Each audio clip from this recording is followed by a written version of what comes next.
Do you fear jinn? Many would answer yes, but it's important to know that jinn are creatures like humans, with abilities that differ from ours. While some associate jinn with evil, in reality, there are benevolent jinn as well as those who harm people. In some cases, this harm extends to occupying not only homes, but entire villages.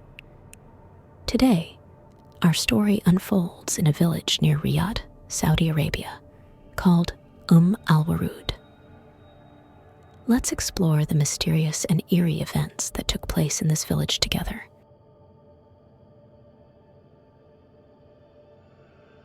Our story revolves around a young man from the kingdom named Yasser.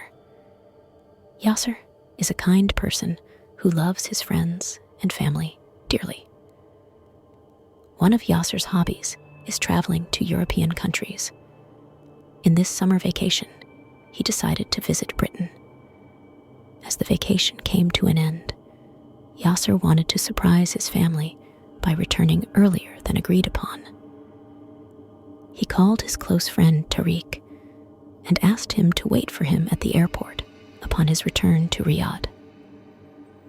Yasser safely arrived back home, and his close friend Tariq welcomed him warmly, especially since they hadn't seen each other for a long time. During the journey home, Tariq informed Yasser that all their friends were planning a night trip to the desert to enjoy the enchanting starry sky. Tariq asked Yasser to join, especially since it would be a big surprise for all their friends. Yasser agreed enthusiastically and welcomed the idea.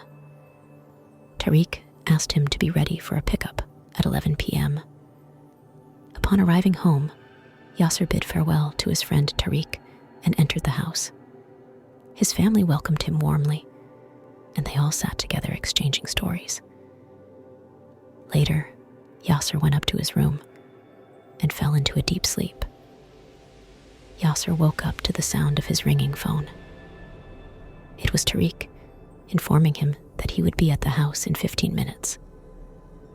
Yasser quickly got ready to go out with his friends, informed his family, and stood in front of the house waiting for Tariq. When Tariq arrived, Yasser went with him to the agreed-upon location. To Yasser's surprise, he saw his other friends, Heitham and Hassan, who were also classmates.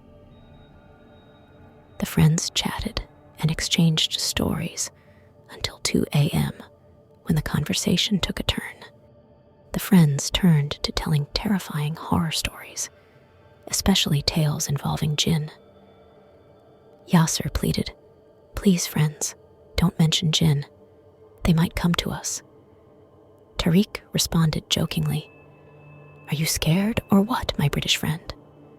Heitham interrupted, saying, "Well, you reminded me of something that happened to me a while ago. I visited a place surrounded by many scary stories, but I don't want to talk about it now." Tariq insisted, "No, Heitham, please don't kill our curiosity. We want to hear from you." After the friends urged Heitham to speak, he finally decided to share his story. Heitham began his story, saying, "This tale took place in a village near Riyadh, named Al-Warood, during the time of a widespread plague. At that time, the plague was rampant in cities due to their dense populations, unlike the small villages. During this period, a man and his young son moved to Al-Warood, fleeing the disease that had swept through the city, especially since his wife had recently died from it. The man feared contracting the disease and that no one would care for his son. He also feared for his son's health, so he moved to the village. Tariq's opinion was the most terrifying, as he said, "Is it conceivable, my friends, that the mother is still alive? She came to the village, took her child, and killed her husband. If that's true, What could be the reason that drove her to commit such an act? The situation was extremely challenging for the police. The man who had recently died in the village was not well known, spoke little with neighbors, and there was insufficient information about him. This led to closing the case without solving the perplexing mystery. Tariq came up with a strange idea and said, "What do you think if we all go to see this place?" Responses varied. Hassan agreed enthusiastically, while Yasser and Heitham initially refused. However, after attempts by Tariq and Hassan, they managed to convince Yasser. Despite feeling scared about going to that place, Yasser's curiosity prevailed. The friends then tried to persuade Heitham to join them, since he knew the location. Eventually, Heitham agreed to accompany them to the intended place and then return. The next day, Tariq drove to the homes of both Yasser and Hassan, and then they all met with Heitham, who had his own car. Heitham led the way, walking in front of Tariq to show them the path. After about half an hour, the friends reached the entrance of the village. As usual, Heitham was determined to turn back, saying, "It's impossible for me to go to that house again. Go to the village, and you'll find people living there. They'll guide you to the shepherd Salem's house. Just tell them you want to go to Salem's house." Yasser felt a bit relieved. At least the village wasn't completely abandoned.